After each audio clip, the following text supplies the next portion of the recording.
Bismillahirrahmanirrahim. Ilmu tauhid, fikih dan tasawuf, apa hubungannya? Tauhid dari kata wahada yuwahidu tauhidan, ja'alahu wahidan. Itu menjadikannya satu. Maksudnya apa? Ilmu tentang pengesaan Allah, bahwa Allah satu-satunya zat yang berhak disembah. Nah, kemudian menjadi sebuah ilmu tersendiri di zaman sekarang. Iya, menjadi ilmu tentang mengenal Allah, hak-hak Allah, tentang makna la ilaha illallah Muhammadur Rasulullah. Itu disebut dengan ilmu tauhid. Iya. Fikih, ketahuilah Pak, makna fikih di zaman dahulu dengan fikih di zaman sekarang mengalami penyempitan.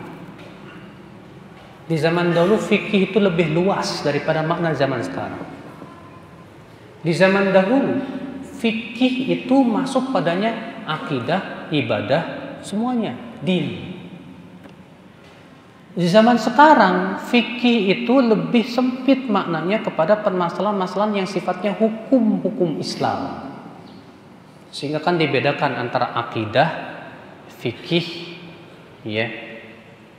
muamalah, akhlak dan yang lainnya.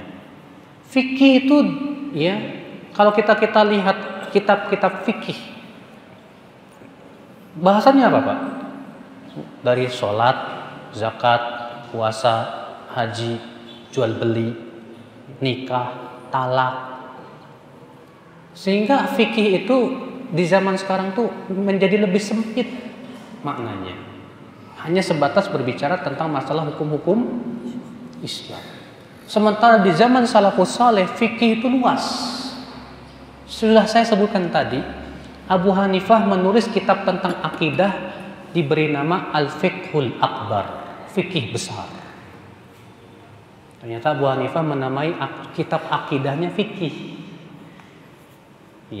Nah ini Pak. Jadi kalau Bapak bertanya kepada saya tentang fikih, saya mau tanya sama Bapak. Bapak maunya pemahaman orang dulu atau pemahaman orang sekarang?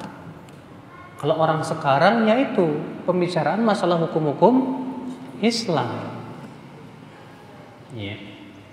Tasawuf. Di zaman sekarang makna tasawuf itu blur. Blurnya apa? Orang banyak mengidentikan tasawuf dengan zuhud. Zuhud dalam kehidupan dunia disebut tasawuf.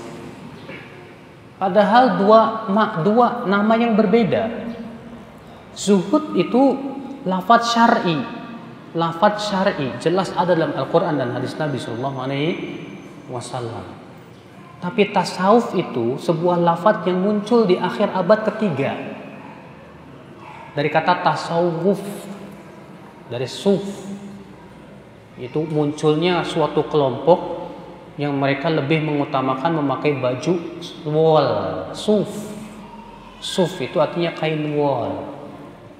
Dan mereka punya keyakinan bahwa kain wol itu lebih utama daripada kain yang lain.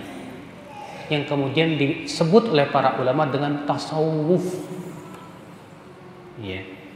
Yang kemudian tasawuf itu tadinya Pak hanya berurusan masalah dalam kehidupan dunia. Jadi dia meninggalkan dunia.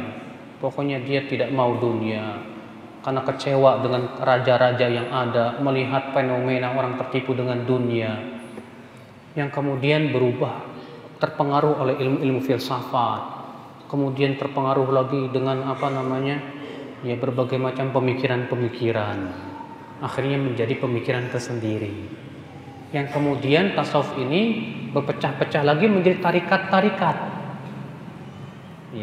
Ada Naqsyabandiyah, ada Tijaniyah, ada banyak lagi Pak. Itu semua sama dalam koridor tasawuf.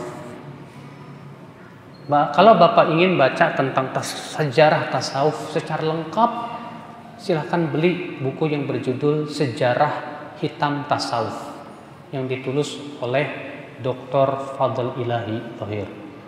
Beliau merujuk langsung dari kitab-kitab tasawufnya langsung Pak. Bapak baca buku itu, beliau akan buka kepada Bapak dan cakrawala Bapak, pemahaman Bapak, bagaimana tasawuf. Kalau saya bicara di sini tuh panjang, Pak, susah. Ya, Allah.